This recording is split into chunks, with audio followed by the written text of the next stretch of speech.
오늘 연초에 여러 가지로 바쁘실 텐데 이 토론장을 꽉 메워주신 경향 각지에서 오신 민주시민 여러분께 감사 인사를 드립니다. 우선 장달중 교수님을 비롯해서 주제 발제를 맡아주시고 또 토론을 맡아주신 장영수 교수님, 김종철 교수님, 또 박찬욱 교수님, 최태욱 교수님, 박순성 교수님, 박상훈 대표님께 감사의 말씀드립니다. 바쁘실 텐데 자리를 함께해 주신 신한경 의원님, 또 광주시장 출마에 바쁘실 텐데 여기까지 오신 이용석 의원님, 요즘 손주제가 한창 행복하신 최영희 의원님, 김유정 대표님 여러분들께 감사를 드리고요.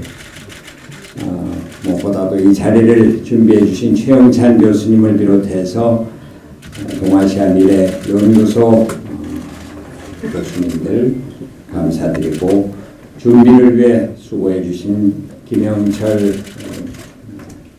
동아시아 미래재단 대표 이사를 비롯한 직원 여러분들께 감사의 말씀드립니다. 뒷바라지를 해주신 송대옥 이사장님 물론 감사합니다. 특히 이 세미나를 준비하고 여러 가지 앞장서서 토론을 해주시는 최태욱 교수님의 노고에 감사의 말씀드립니다.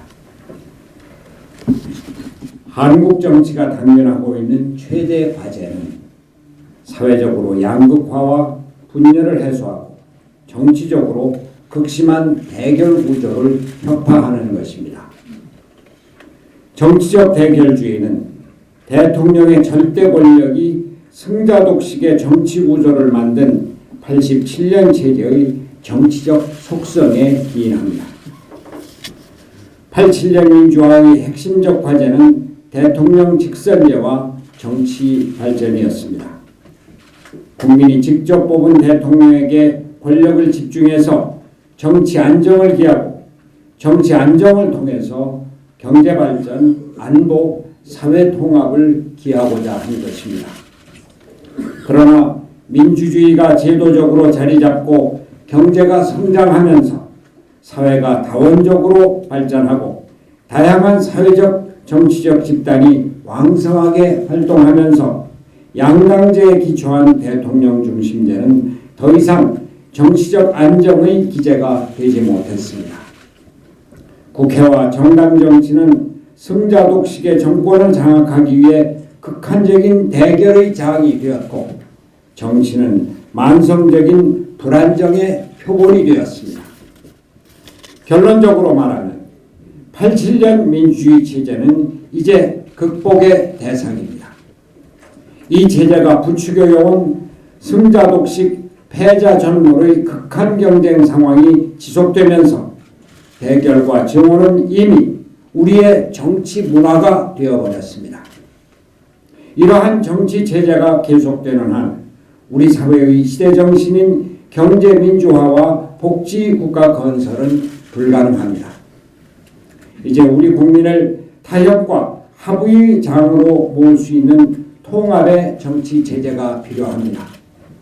새로운 민주주의 체제는 승자독식 체제가 아니라 합의제 민주주의 체제여야 한다는 것입니다. 합의제 민주주의는 갈등이 없는 사회를 전제하거나 그것을 목표로 하는 정치 체제가 아닙니다. 민주화와 산업화를 거친 이 복잡한 현대사회에서 각종 이해관계를 둘러싼 사회 갈등이 분출하는 것은 지극히 당연한 현상입니다. 문제는 사회 갈등이 있다는 게 아니라 그 사회 갈등을 조정하고 관리할 정치 시스템이 없다는 것입니다. 정치의 가장 기본적인 기능은 피할 수 없는 이 다양한 사회 갈등을 잘 조정하고 관리하여 사회 통합을 유지하는 것입니다. 무엇보다 정당들이 바로 서야 합니다. 정치의 사회 통합 기능은 주로 정당들에 의해서 수행되는 것이기 때문입니다. 주요한 사회적 갈등과 균열은 정당 체제를 통해 정치적 갈등과 균열로 전환되어야 합니다. 그리하여 정치권 내에서 정당 간의 대화와 타협으로 그 갈등이 조정될 때 비로소 사회 통합은 안정적으로 유지될 수 있습니다. 이러한 정당 체제로 가기 위해서는 국회의원 선거제도가 개혁되어야 합니다. 저 개인적으로는 독일식 비례대표제, 즉 권역별 정당명부식 비례대표제가 가장 적합한 개혁 모델로 생각됩니다.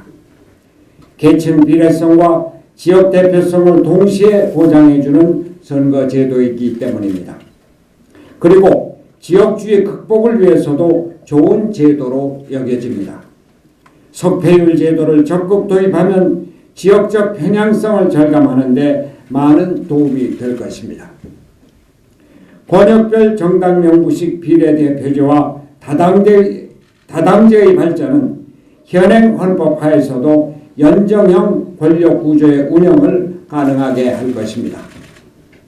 국회에 상시적으로 3 이상의 유력 정당들이 존재하여 통상적으로는 어느 한 정당도 과반의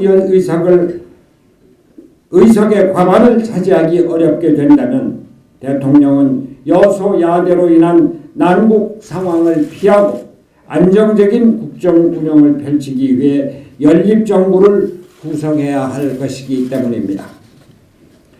비례대표제에 더하여 대통령 결선투표제까지 도입된다면 연립정부의 구성은 더욱 수월해질 것입니다. 더구나 현행 헌법에는 내각제적 요소도 가미되어 있습니다. 국무총리 임명 동의권, 국무총리 해임 거르권, 국무총리의 강요 임명 제청권 등이 제대로 행사되기만 해도 권역별 정당명부식 비례대표제에 의해 다당제가 자리 잡으면 대통령의 권한은 국회에 의해 상당 부분 견제될 수밖에 없기 때문입니다.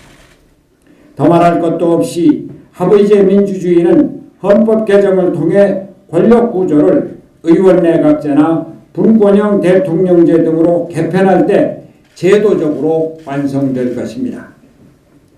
우리 헌법의 내각제적인 요소에도 불구하고 대통령이 행정부의 수반이고 국무총리는 대통령을 보좌하며 대통령의 명을 받아 행정각부를 통할하는 위치에 한정되기 때문에 완전한 권력 분점과는 거리가 먼 것이 사실입니다.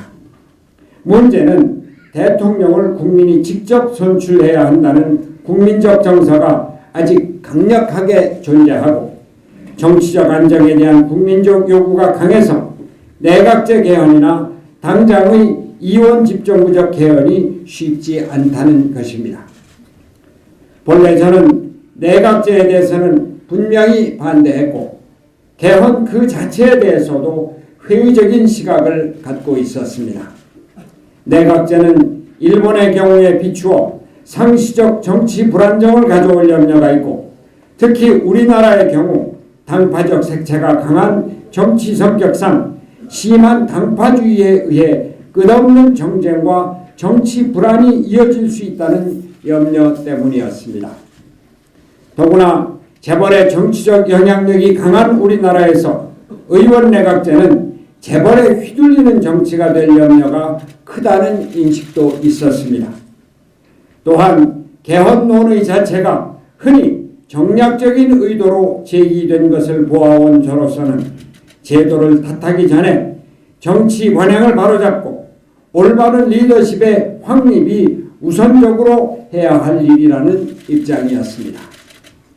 그러나 만성적인 대결주의와 정치적 갈등이 날로 심화되는 현실 속에서 제도적 개혁의 필요성을 절감하게 되었고 특히 작년에 독일에 연수 생활을 하면서 생각을 다시 정리하게 되었습니다.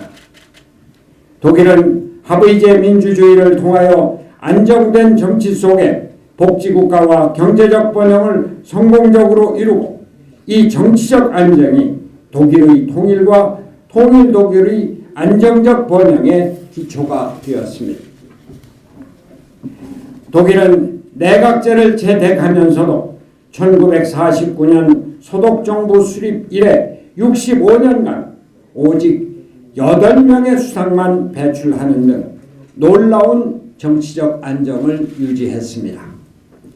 독일의 정치적 안정과 성공적 사회 통합의 배경에는 권역별 정당명 무식 비례대표제를 기초로 한 다당제와 이를 바탕으로 한 연립정부 체제가 있는 것을 볼 수 있습니다. 연립정부를 통한 정책의 연속성이 독일의 사회적 통합뿐 아니라 독일 통일에도 결정적인 기여를 했다는 것이 저의 관찰이었습니다. 이제 우리는 정치 안정과 정의사회 구현을 위해 제도 개혁에 적극 나서야 합니다. 선거제도 개혁뿐 아니라 필요하다면 개헌에도 주저할 이유가 없습니다. 고질적인 대결주의와 증오의 정치를 극복하고 사회 통합과 정치적 안정을 위해서는 못할 일이 없는 것입니다. 박근혜 대통령은 개헌 논의가 블랙홀이 되어 경제 살리기에 올인해야 할 시점에 개헌 논의는 적절치 않다고 말했지만 정치권에서는 개헌 논의가 이미 활발하게 이루어져서 인위적으로 막을 수는 없을 것입니다. 물론 개헌은 결코 서둘러서는 안 될 일입니다. 의원 내각제가 좋을지 분권형 대통령제가 좋을지, 만약 분권형 대통령제로 간다면 대통령과 총리 간에는 어떻게 권력을 나눌지 등은 특정 정치가나 학자 혹은 어떤 집단이 자의적으로 결정할 일이 아닙니다. 그것은 반드시 국민적 공감대의 형성을 전제로 풀어야 할 중차대한 문제입니다. 우리 사회 전체의 중지를 모아야 합니다. 저는 여기서 권력구조 개편을 위한 광범위한 공론의 장을 개설할 것을 제안합니다. 여기에는 물론 개헌 논의도 포함될 수 있습니다. 그 마당에서 충분한 공론의 검토를 거쳐 권력구조 개편안이 도출되도록 해야 합니다. 보다 급한 것은 선거제도의 개혁입니다. 앞서 말씀드렸듯이 한국 정치의 핵심 문제는 정당 체제의 부진성입니다. 사회 갈등의 주요 주체들이 정치적 대표성을 확보하지 못하고 있는 작금의 인물과 지역 중심 정당 체제를 그대로 둔 채 권력 구조만 의원 내각제나 분권형 대통령제 등으로 전환한다면 그것은 오히려 개혁이 될 가능성이 농후합니다. 명망가나 소지역 중심의 지역 할거주의는 더욱 기승을 부릴 것이고 지역 정당들 혹은 그 보스들 간의 정권 나눠먹기 양상이 만연되면서 권력구조는 결국 엘리트들 간의 과두체제로 전락할 공산이 큽니다. 독일식 비례대표제과 같이 이념, 가치, 정책 중심의 온건 다당제를 견인하는 선거제도의 도입이 선행되어야 합니다. 권력구조의 개편은 그 후에 이루어져야 다양한 사회경제적 이해관계를 대표하는 여러 정당들이 권력을 분점함으로써 그들 간의 대화와 타협으로 사회 갈등이 정치적으로 조정되어가는 진정한 합의제 민주주의가 발전해 갈 수 있을 것입니다. 오늘의 대토론회가 87년 제재를 넘어서서 복지국가와 통일 한국의 미래를 열어가는 새로운 정치의 또 하나의 출발점이 되기를 기원합니다. 장달중 교수님을 비롯한 주제 발표 및 토론에 참여하신 여러 선생님들과 참석해 주신 민주시민 여러분께 거듭 감사의 말씀 올립니다. 감사합니다.